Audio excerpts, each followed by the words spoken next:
Okay. Bismillahirrahmanirrahim. Assalamualaikum and hi. Kembali lagi bersama saya Ustazah Siti Rafidah untuk topik yang seterusnya. Hari ini kita masuk pada mata pelajaran yang seterusnya, iaitu mata pelajaran akhlak. Baik. Okey, untuk mata pelajaran akhlak, Ustazah nak masuk kepada tajuk yang kedua, iaitu pelajaran yang kedua, iaitu adab dan fadilah mengamalkan kebersihan diri. Ustazah percaya sebelum PKP waktu di sekolah, murid-murid telah pun menghabiskan silibus untuk tajuk yang pertama, iaitu pelajaran yang pertama lah, iaitu tajuk doa. Untuk video kali ini Ustazah terus lompat kepada pelajaran yang kedua, iaitu adab dan fadilah mengamalkan kebersihan diri. Di dalam tajuk ini terdapat 6 unit yang perlu dipelajari oleh murid, dan dengan bimbingan Ustazah akan terangkan setiap unit tersebut. Dan untuk hari ini, kalau boleh Ustazah nak habiskan 2 unit, iaitu unit qada' hajat dan juga unit yang kedua iaitu mandi. Kita masuk dulu dengan unit 1, iaitu qada' hajat. Okay, untuk murid-murid yang tak tahu apakah itu qada' hajat. Okay, kalau awak nak tahu, qada' hajat ini ialah kita membuang hadas kecil. Hadas kecil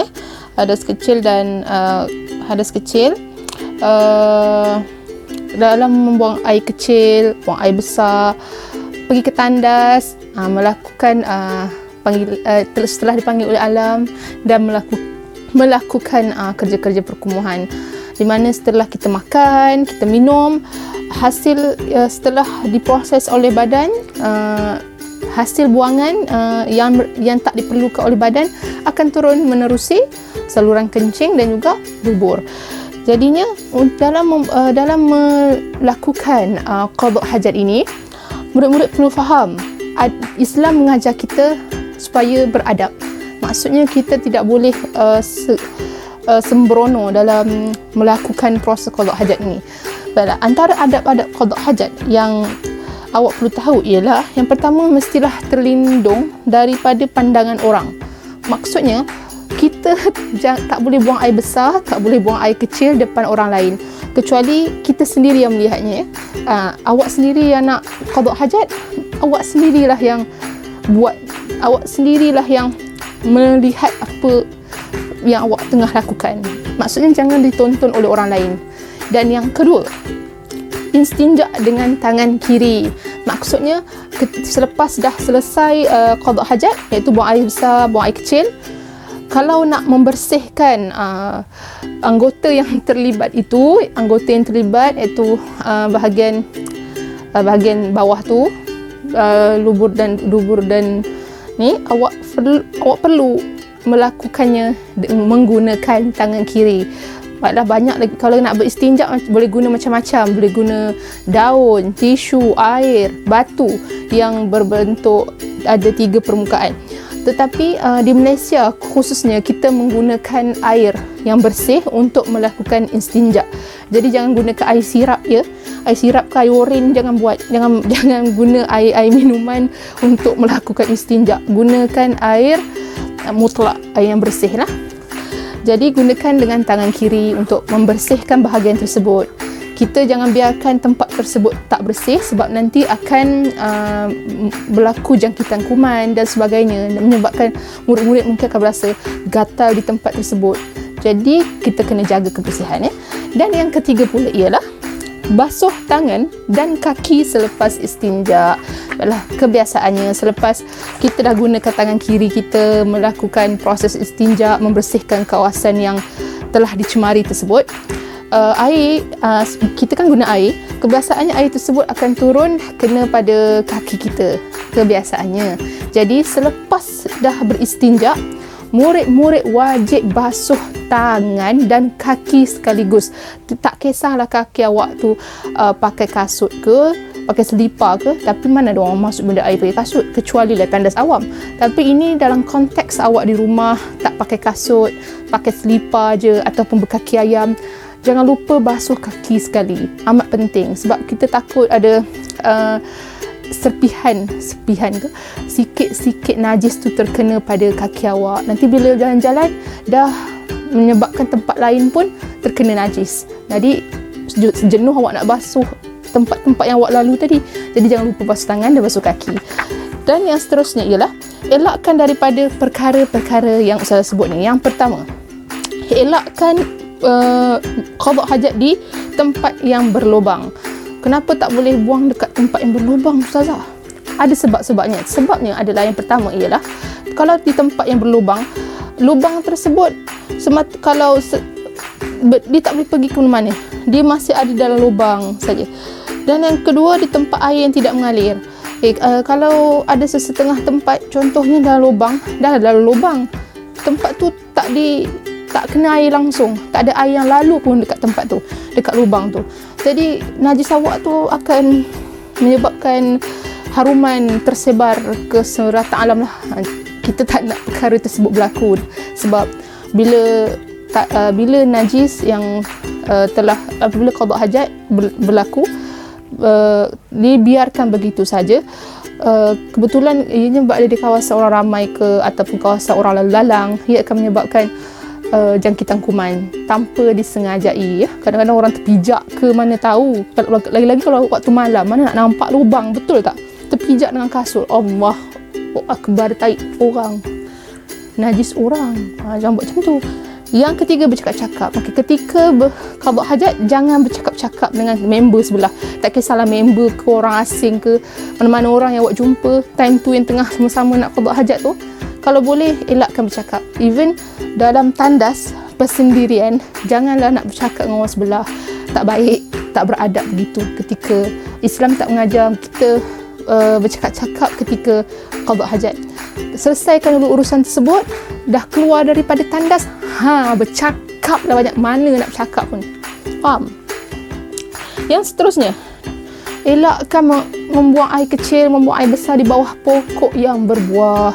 Allahu akbar. Bayangkanlah buah tersebut diambil dan dimakan, dan di bawahnya ada najis manusia.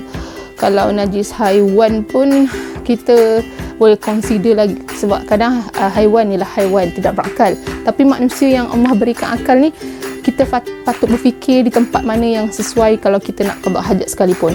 Dan yang paling penting, jangan di bawah pokok yang berbuah, sebab pokok yang berbuah ada buahnya, dan buah tersebut kita makan, dan bukan saja kita makan, tapi makhluk lain juga turut mendapatkan rezeki daripada pokok tersebut. Jadi jangan buang air kecil atau air besar kat situ. Dan yang kelima, di kawasan angin bertiup. Janganlah buang dekat kawasan angin yang tengah bertiup kuat tu. Sebab apa? Kan Ustazah kata tadi, dia akan menyebarkan haruman ke seluruh tempat, ke seluruh pelosok dunia. Orang dapat cium haruman yang sangat memeningkan, lalu pengsan orang tersebut. Janganlah buat macam tu ya. Kalau dah emergency, kecemasan sekalipun, carilah tempat yang angin dia bertiup tak terlalu kuat, ataupun tak ada angin langsung pun lebih baiklah. Okey? Dan yang terakhir sekali ialah menghadap atau membelakangkan kiblat jika di tempat lapang. Jadi, kalau di tempat lapang, kalau nak buang air kecil, air besar, nak qada hajat, janganlah hadap kiblat atau belakangkan kiblat. Mesti bertentangan daripada tu. Contoh, kita kiblat arah barat, jadi membelakangkan kiblat adalah arah timur. Jangan sekali qada hajat di kedua arah ini. Qadalah hajat arah utara ke, selatan ke, tenggara ke, barat daya ke, tak kisah, selagi tidak menghadap kiblat ataupun membelakangkan kiblat. Itu antara adab-adab yang awak perlu lakukan, yang awak perlu buat ketika melakukan proses qada hajat. Okey, sekarang sebelum itu kita belajar. Sebelum nak qada hajat ni, kita perlu, kebanyakan murid manusia dalam alam ni mesti ada tandas di rumah mereka. Tak ada yang tak ada tandas pula dekat tempat rumah, dekat rumah tempat kediaman, mesti wajib ada tandas. Jadi sebelum kita nak merealisasikan qada hajat kita ni, kita perlulah membaca doa sebelum masuk tandas, supaya Allah pelihara kita daripada ialah daripada diganggu gugat oleh syaitan ya, oleh iblis. Mana tahu sebab tandas ni adalah tempat yang kotor ya, kita qada hajat, membuang najis. Jadi tempat-tempat sebegini memang menjadi tempat pengumpulan, tempat lepak syaitan dan iblis. Jadi kita kena mohon pada Allah supaya dilindungi dalam proses nak qada hajat tu. Baik, apakah doa masuk tandas tu? Doa masuk tandas tu daripada Anas bin Malik radhiyallahu anhu. Rasulullah sallallahu alaihi wasallam bersabda, Auzubillahi minasyaitonir rajim. Allahumma inni a'udzubika minal khabithi wal khaba'ith. Minal khubuthi wal khaba'ith. Okay. Maksudnya, ya Allah, aku berlindung kepadamu daripada keburukan dan kejahatan. Riwayat Al-Bukhari.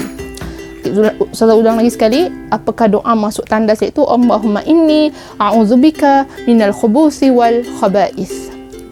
Saya harap murid-murid dapat hafal doa ini, dan selepas selesai qada hajat, membersihkan bahagian tersebut dan juga membersihkan tangan awak, kaki dan juga tempat itu keseluruhan dah dipastikan benar-benar bersih, keluar saja daripada tandas, masih ada doanya.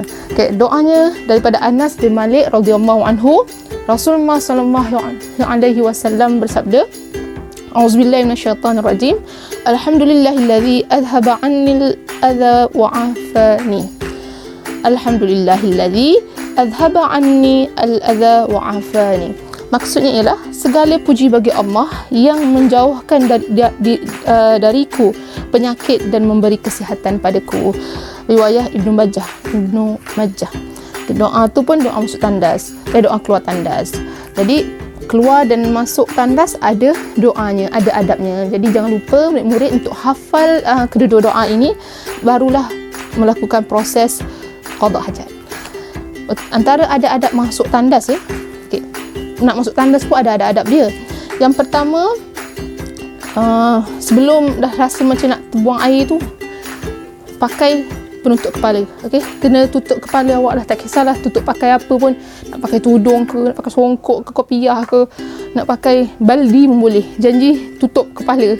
Tak kisahlah nak pakai apa sekalipun, yang penting lindungi kepala awak ya, sebab katanya bila awak masuk dalam bilik air, itu kan pot syaitan.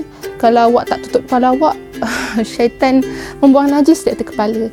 Jadi daripada mengelakkan perkara tersebut berlaku, pakailah penutup kepala. Tak kisahlah nak pakai apa, nak pakai helmet, pakai masuk tandas pun tak kisah. Janji lindungi kepala anda. Dan yang seterusnya adalah membaca doa. Sampai depan tandas tu, baca doa dulu, doa masuk tandas. Kemudian selalunya kebiasaannya kita akan pakai alas kaki atau ada selipar lah, selipar tandas.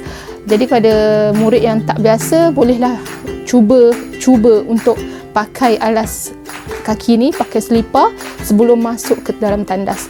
Dan kalau nak mula masuk ke dalam tandas tu, dekat dia punya pintu tu, masuklah dengan menggunakan langkah kiri. Kaki kiri masuk dulu, baru diikuti oleh kaki kanan. Okey. Itu adalah adab-adab sebelum masuk tandas. Dan ini pula ialah adab-adab selepas keluar daripada tandas.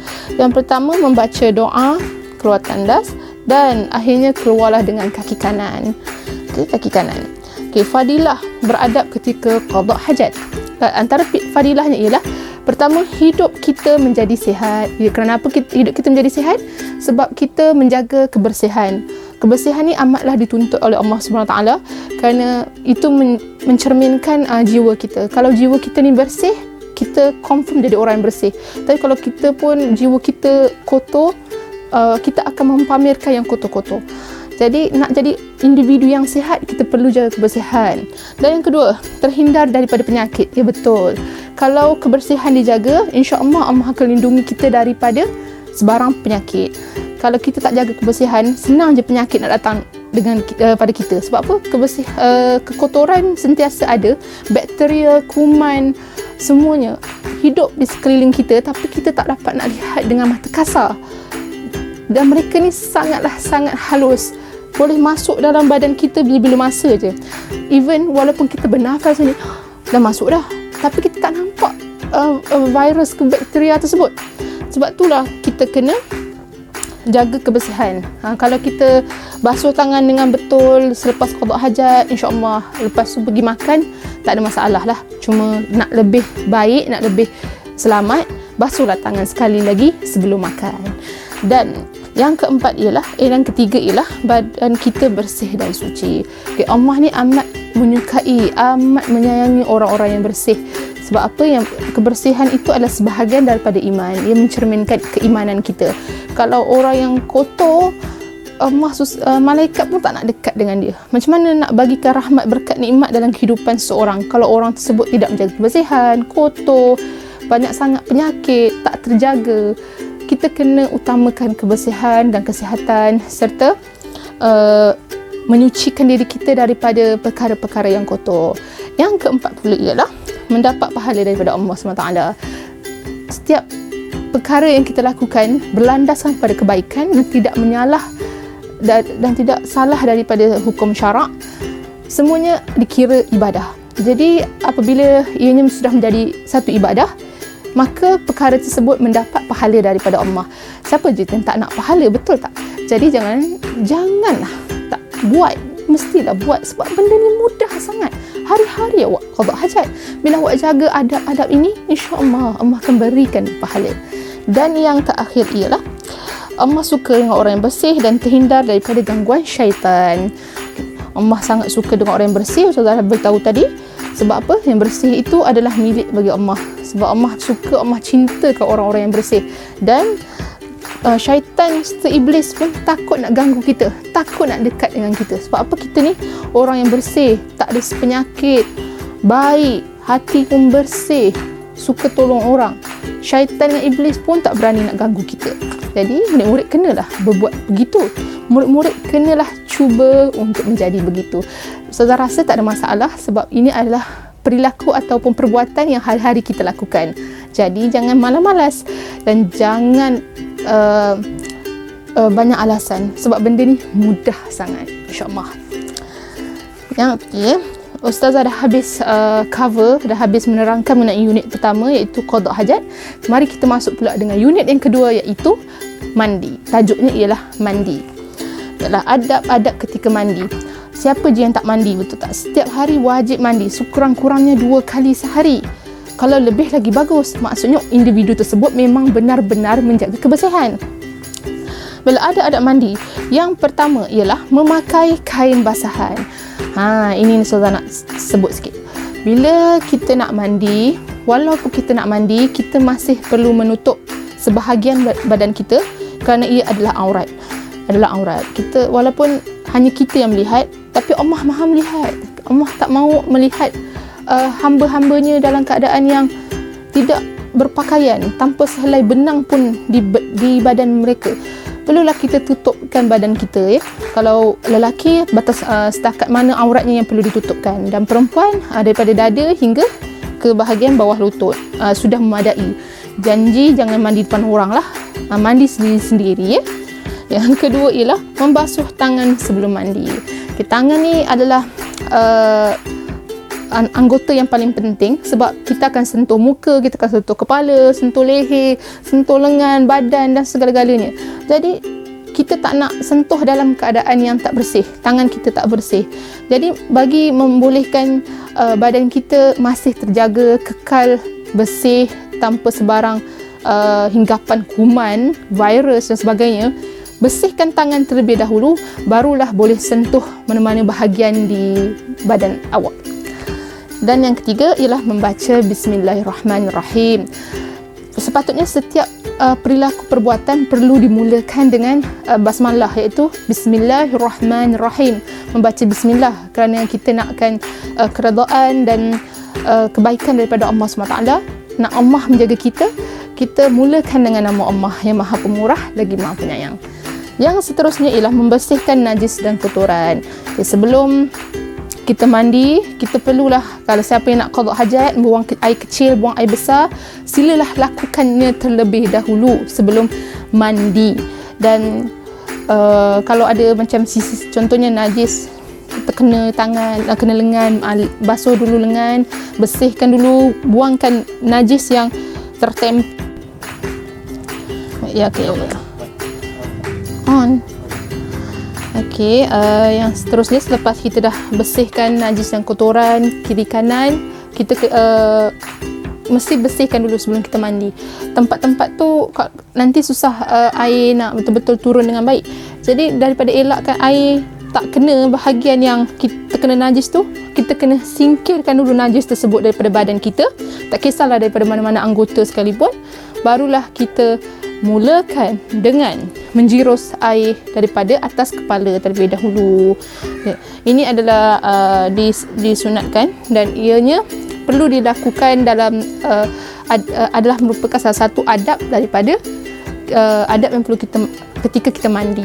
Selepas dah singkirkan kotoran, dah buat apa semua, kita mulalah menjirus kepala terlebih dahulu dengan air. Kenakan bahagian kepala dulu. Seterusnya lepas dah air pun dah turun daripada kepala sampai ke bahagian kaki, mulakan pula jirus di bahagian sebelah kanan. Mandi dengan bahagian sebelah kanan, kenakan seluruh anggota badan sebelah kanan ni dengan air sempurna, biar semua tempat di sebelah kanan kena air. Jangan ada yang tertinggal. Okay, angkat bahagian bawah lengan, basuh, gosok-gosok sikit, pastikan air tu rata, diratakan dengan sebaik yang mungkin. Maksudnya bahagian belah kanan betul-betul bersih lah.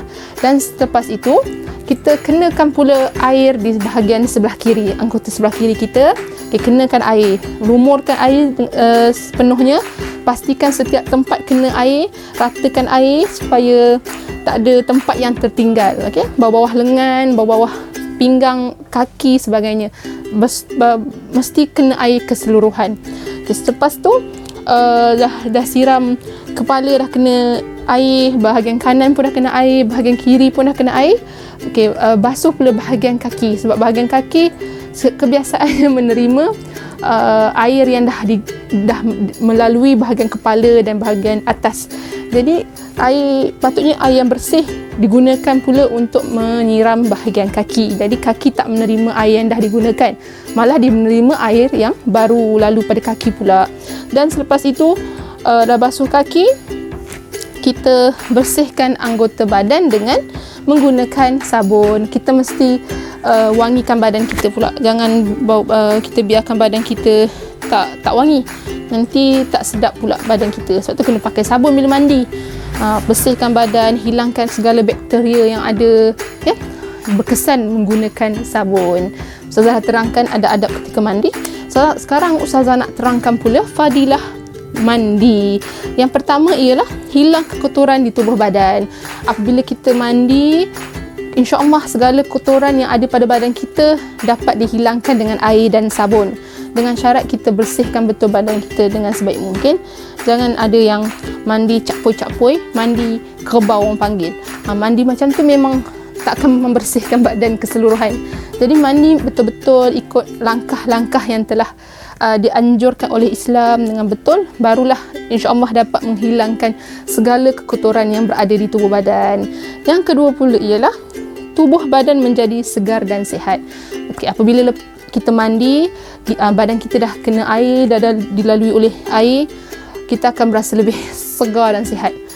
Dan bila kita mandi, terutama ketika kita demam, kadang orang kata demam tak boleh kena air, betul. Tapi lepas beberapa hari rasa kalau macam badan tu dah nak kebah, dah berbau sebab kita berpeluh, bila kita mandi, insya-Allah selalunya kita akan rasa lebih segar, badan kita lebih kuat, lebih sihat, hilang demam insya-Allah.